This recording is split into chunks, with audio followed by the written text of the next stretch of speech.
In today's episode, we'll talk about depression.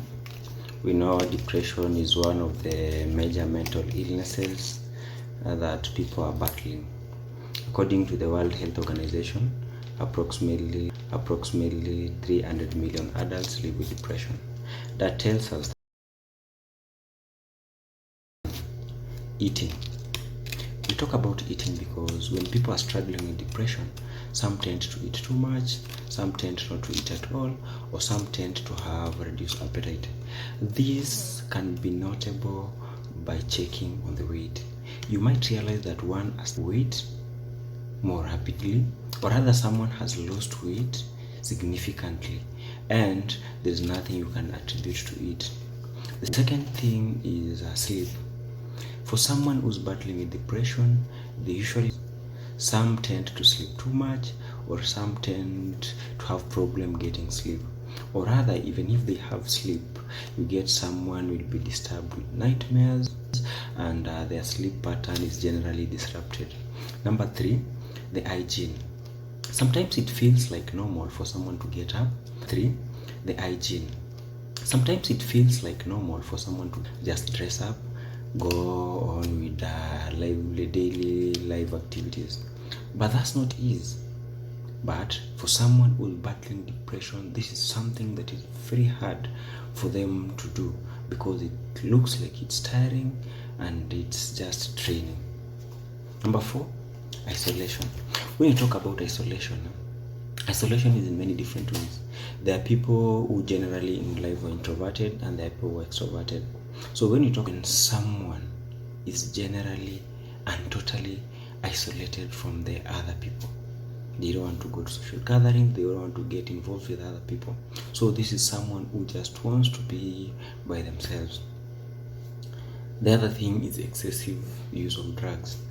Sometimes indulging in drugs looks like just a behavioral thing, but that's not it.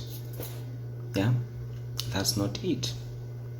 It could be a nice indicator that someone is struggling with a mental issue, and for you who are around that person, it's your duty to try and see that person gets help. Number 6, responsibility. People evade responsibility. When we say responsibility, there are so many things that attach to responsibility according to your setting. There's someone who is at work, there are those who are in school. If this is a mother or this is a father, they no longer care about their family, they no longer care about their children. So this will be a nice indicator for you to see that something has changed in this person and they need to get the necessary attention. Is suicidal tendencies. When you say suicidal tendencies, you'll be with someone and you constantly hear them talking about suicide. They want to take their life away.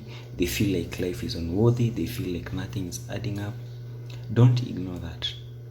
That's something that should tell you this person needs care and needs to get further evaluation. Number 8, the feeling of worthlessness. It is worthlessness, rather nothingness. You feel like you're just nothing. There is nothing good attached to you. You feel like there is nothing good that can come from you, and you should not be included in any other plans. The number 9 thing we look at is evading problems. As we talk about evading problems, we'll talk about evading problems and link it with excessive use of drugs. Normally, when one has an issue, they usually try and find a solution to it.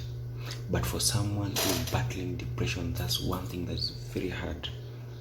That's one thing that is very hard for that person to just wake up. And how do they evade problems? They keep blaming people. They want to justify everything they're doing. These are just some of the signs that we've looked that depression presents with. If you feel like there's something on this channel, kindly leave a comment below. Don't forget to share, like, and subscribe.